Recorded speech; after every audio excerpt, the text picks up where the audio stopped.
Comment se protéger en cas de vague de chaleur? Guide pratique. Bienvenue dans notre nouveau tutoriel Tutonomie, un guide pratique destiné à vous accompagner, vous, les aidants familiaux, dans la prise en charge de votre proche en perte d'autonomie durant les périodes de canicule ou de forte chaleur. Nous avons déjà vu dans des tutoriels précédents comment aménager son habitat, comment prévenir la déshydratation. Et aujourd'hui, nous allons explorer ensemble des recommandations avec Florence Poirier, chercheuse en sociologie de l'environnement à l'Université de Caen. Il est produit par Humagogie. Il est réalisé en collaboration avec Camille Pérusse du Gérontopole de Bretagne et le soutien de Malakoff Humanis International Agir Carco. Bonjour, je suis Florence Poirier.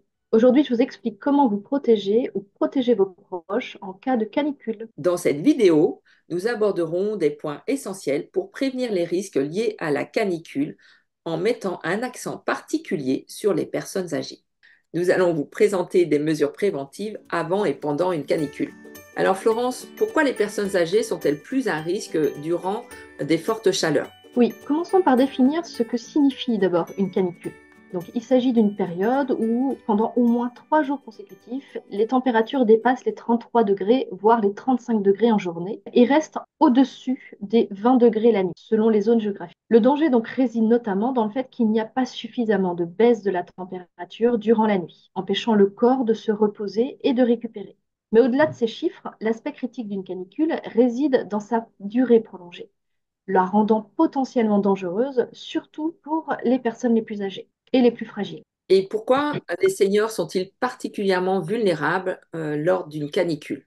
Oui, les personnes âgées perçoivent moins l'intensité de la chaleur, qui les expose davantage au risque. En vieillissant, en fait, la sensation de chaleur diminue, tout comme la capacité de transpiration. C'est un mécanisme naturel, la transpiration, qui régule la température corporelle. En même temps, donc, le ressenti de la soif s'atténue également avec l'âge, rendant donc les seniors plus susceptibles à la déshydratation. Ils sont moins conscients des signaux d'alerte envoyés par leur corps. Et puis, les maladies ou les fragilités liées à l'âge peuvent accentuer également les risques face à la chaleur, comme par exemple des fragilités cardiaques, des problèmes de circulation sanguine, etc. C'est un ensemble de facteurs qui accentuent ces risques pour la santé lors des canicules et qui nécessitent une vigilance accrue de la part des proches aidants. Comment se prépare-t-on et se protège-t-on face à une canicule? Donc, un geste simple mais efficace pour faire face à la canicule, c'est de s'inscrire sur le registre communal. Ça permet aux services d'urgence de localiser et d'aider les personnes les plus isolées. Alors pour se préparer et se protéger pendant une canicule, comment aide-t-on son corps à supporter de fortes chaleurs? Choisissez donc des vêtements légers et amples, de couleur claire, qui permettent à votre peau de respirer. Il faut éviter des vêtements serrés ou synthétiques qui peuvent retenir la chaleur. On peut aussi utiliser donc des chapeaux à large bord ou des casquettes pour se protéger le visage du soleil et la vue également, avec des lunettes de soleil pour se protéger des UV également. N'oubliez pas de protéger votre peau du soleil avec une crème solaire. Vous pouvez également utiliser donc des serviettes humides ou des éventails pour se rafraîchir. Prenez des douches ou des bains bien frais pour vous rafraîchir et baisser votre température corporelle. Si vous ne pouvez pas prendre de bain, placez vos pieds dans une cuvette d'eau froide et utilisez des linges humides sur vos membres pour essuyer votre visage et vos bras et vos jambes. Ça vous aidera à vous rafraîchir. La nuit, ou si vous vous allongez, placez vos jambes légèrement en hauteur pour favoriser la circulation sanguine. Lors des fortes chaleurs, en fait, une sensation de lourdeur dans les jambes peut être ressentie. Il suffit de surélever légèrement les jambes pour soulager cette sensation. En cas de position debout prolongée, asseyez-vous de temps en temps, toujours à l'ombre. Et à défaut, fléchissez régulièrement vos jambes. Évitez donc les activités nécessitant des dépenses d'énergie trop importantes comme le sport, le jardinage, le bricolage, le ménage. Quels sont les signes qui doivent nous alerter? Les signes d'alerte de surchauffe sont la confusion, les étourdissements, les nausées, les maux de tête et les crampes musculaires. Si vous ressentez l'un de ces symptômes, arrêtez-vous immédiatement et reposez-vous à l'ombre et buvez de l'eau. L'hydratation et l'alimentation jouent un rôle crucial. Quels sont les conseils pratiques pour encourager une hydratation régulière? Donc, pour éviter la déshydratation, il faut boire régulièrement et tout au long de la journée et sans attendre d'avoir soif. Donc, il est conseillé de boire 1,5 à 2 litres d'eau quotidiennement pour maintenir une alimentation urinaire normale. Mais il est préférable de boire en petite quantité à chaque fois. Vous pouvez par exemple placer une alarme sur un réveil pour vous faire penser à boire régulièrement. De la même manière, pour diversifier les apports qui vous hydratent, vous pouvez aussi prendre des jus de fruits sans sucre, car l'apport de sucre tend à augmenter la sensation de soif.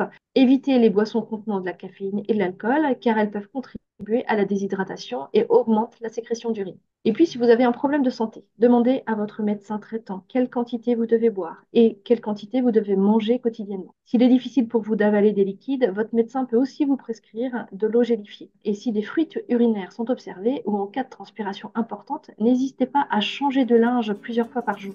Alors, quels conseils nous donneriez-vous pour une alimentation équilibrée et riche en eau? Mangez en quantité suffisante, même si vous avez moins d'appétit en raison de la chaleur.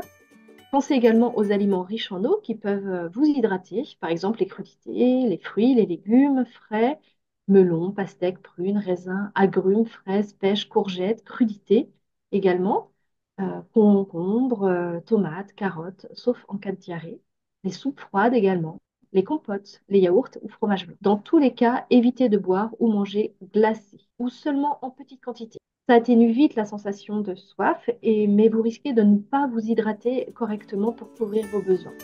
Comment rafraîchir son habitat lors de canicules? Restez à l'intérieur pendant les heures les plus chaudes de la journée, généralement entre 10 heures du matin et 16 heures l'après-midi. Si vous devez sortir, essayez de planifier vos activités tôt le matin ou en soirée lorsque la température est plus fraîche. Pour rafraîchir votre logement, fermez les volets ou les rideaux, des fenêtres exposées au soleil. Tant que la température extérieure est supérieure à celle relevée dans votre logement, maintenez aussi toutes les fenêtres closes. Ouvrez-les le soir, la nuit ou tôt le matin. Si l'air est un peu plus frais à ces moments-là, et faites circuler l'air dans votre maison en créant des courants d'air. Dans la journée, fermez les portes des pièces orientées au sud, afin que la chaleur n'envahisse pas les autres pièces qui peuvent rester plus fraîches. Si vous disposez d'une climatisation, réglez le thermostat 5 degrés en dessous de la température ambiante et baissez la lumière électrique. Vous pouvez aussi utiliser un ventilateur s'il fait moins de 32 degrés. Au-delà, l'air brassé est chaud, ce qui augmente la sensation d'inconfort. Suspendez un linge humide devant le ventilateur et non au-dessus pour humidifier l'air.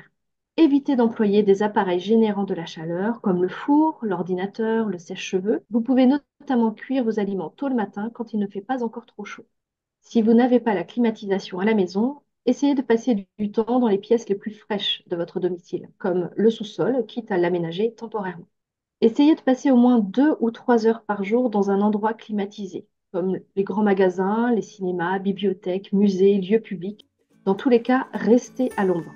Lorsqu'il fait très chaud, prendre soin de son entourage est primordial. Si vous êtes un proche d'une personne âgée ou fragile, assurez-vous de vérifier régulièrement son bien-être pendant les périodes de chaleur intense. Petits gestes de prévention et de vigilance peuvent faire une grande différence pour les plus fragiles. Proposez très souvent des boissons aux personnes dépendantes, enfants, personnes âgées, handicapées ou souffrant de troubles mentaux, même si elles n'en demandent pas. Et appelez régulièrement vos voisins ou vos proches pour prendre de ces nouvelles. Lors de canicules, où trouver de l'aide et des informations fiables? Pour rester bien informé durant un épisode de chaleur, vous pouvez contacter la plateforme téléphonique Canicule Info Service, qui est ouverte du lundi au dimanche de 9 h à 19 h. C'est un appel gratuit depuis un poste fixe. Le numéro est le 0800 06 66 66. Vous pouvez bien sûr regarder et suivre régulièrement le bulletin météo et vous adresser à votre mairie qui vous communiquera notamment les possibilités d'aide aux personnes dépendantes et la liste des lieux publics climatisés de votre commune. Bien sûr, appelez le 15 lors d'un malaise. Pour conclure, merci d'avoir suivi ce tutoriel. Nous espérons que ces informations vous aideront à mieux faire face aux fortes chaleurs. N'oubliez pas, la prévention est la clé. Restez informés, restez prudents et surtout n'hésitez pas à demander de l'aide aux professionnels. Ensemble, faisons face à la canicule avec sagesse et prudence. Votre engagement et votre attention à vos proches fera toute la différence. Merci de votre attention.